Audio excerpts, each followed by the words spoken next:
Scream 7 movie review. ఈ movie 1 hour and 50 minutes తో Prime లో స్ట్రీమ్ అవుతుంది. యాక్చువల్లీ ఈ టైం కల్లా నేను దురంధర్ 2 మూవీ చూస్తా ఉండాలి గైస్, ప్రీమియర్స్. కాకపోతే మన తెలుగు స్టేట్స్ లో ప్రీమియర్స్ క్యాన్సిల్ అయ్యాయి. ఇంకేం చేయలేం. కాకపోతే రేపు 8 AM కల్లా ఒక షో ఉంది గైస్, ఆ షోకి అయితే వెళ్తున్నాను. ఇంకా ఈ మూవీ గురించి మాట్లాడితే, మూవీ స్టార్ట్ చేయడం గైస్ కొంచెం బాగా స్టార్ట్ చేస్తారు. మూవీ స్టార్టింగ్ లోనే ఒక చిన్న ఫైట్ ఉంటుంది. ఫైట్ కాదు కానీ కిల్లింగ్ అనుకోండి. ఆ కిల్లింగ్ గైస్ కొంచెం ఇంట్రెస్టింగ్ గా ఉంటుంది. అలాగే మూవీలో స్టోరీ స్టార్ట్ చేయడం గైస్ చాలా స్పీడ్ గా స్టార్ట్ చేస్తారు. మనకి మూవీ స్టార్టింగ్ సీన్ లోనే అర్థమైపోతుంది అనమాట ఇది ఒక సైకో కిల్లర్ మూవీ అనేసి. ఇంకా మూవీలో లాస్ట్ ఒక హాఫ్ అన్ అవర్ ఉంటుంది మామ, చాలా అంటే చాలా బాగుంటుంది. ఆ లాస్ట్ ఒక హాఫ్ అన్ అవర్ లో అక్కడ ఇంటెన్సిటీ కావచ్చు, అక్కడ కిల్లింగ్ కావచ్చు, అక్కడ ఫైట్స్ కావచ్చు, చాలా అంటే చాలా బాగుంటాయి. లాస్ట్ ఒక హాఫ్ అన్ అవర్ లో ఒక ఫైట్ అవుతుంది గైస్, ఆ ఫైట్ కొంచెం బాగుంటుంది. అలాగే ఆ ఫైట్ లో కిల్స్ అవుతాయి గైస్, లిటరల్లీ బ్రూటల్ గా ఉంటాయి. అలాగే క్లైమాక్స్ లో ఒక ఇద్దరు అమ్మాయిల మధ్య ఫైట్ ఉంటుంది గైస్, ఆ ఫైట్ మామ చాలా అంటే చాలా బాగుంటుంది. చాలా కిక్ ఇస్తుంది ఆ ఫైట్ అయితే మనకి. ఆ క్లైమాక్స్ ఫైట్ గైస్ ఒక మంచి ఫీల్ వస్తుంది, ఏ కొట్టు అన్నట్టుగా ఉంటది మనకు కూడా. ఈ లాస్ట్ ఒక హాఫ్ అన్ అవర్ కొంచెం బాగుంటుంది, మస్ట్ మనం ఎంగేజ్ అవుతాం. కాకపోతే ఏంటంటే ఫస్ట్ ఒక 1 అవర్ మామ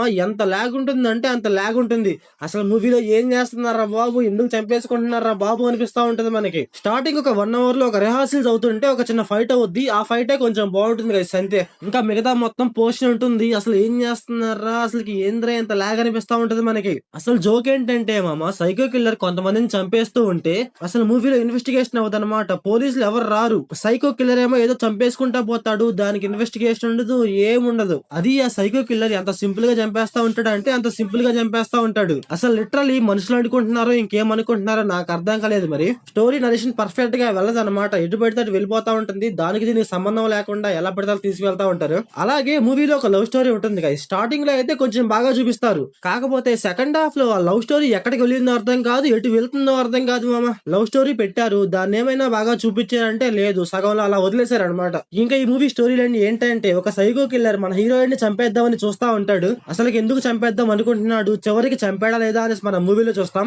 ఇంకా ఈ మూవీ ఫ్యామిలీ వాచబుల్ అంటే నో గై, స్టార్టింగ్ లో అయితే కొంచెం డిస్టర్బ్ చేయొచ్చు, చెప్పే కదా లవ్ స్టోరీ అనేసి, అక్కడైతే కొంచెం డిస్టర్బ్ చేస్తుంది. అలాగే మూవీలో కిల్లింగ్ కూడా కొంచెం బ్రూటల్ గా ఉంటుంది అనమాట, అది కూడా కొంచెం డిస్టర్బ్ చేయొచ్చు. ఇంకా మీ ఇష్టం గైస్, చూస్తారా చూడరా అనేసి. మూవీ ఏంటంటే లాస్ట్ ఒక హాఫ్ అన్ అవర్ గైస్ కొంచెం బాగుంది, అక్కడ ఒక ఇంటెన్సిటీ కావచ్చు, అక్కడ ఫైట్స్ కావచ్చు, కొంచెం బాగుంటాయి అంతే. ఇంకా మూవీలో డైరెక్షన్, విజువల్స్, పర్ఫార్మెన్స్ గైస్ అన్ని నార్మల్ గానే ఉంటాయి. సో ఓవరాల్ గా మూవీ ఎలా ఉందంటే నాకైతే యావరేజ్ అనిపించింది గైస్. మీరు మూవీ చూసుకుంటే మీకు ఎలా అనిపించిందో కామెంట్ చేయండి. So thanks for watching.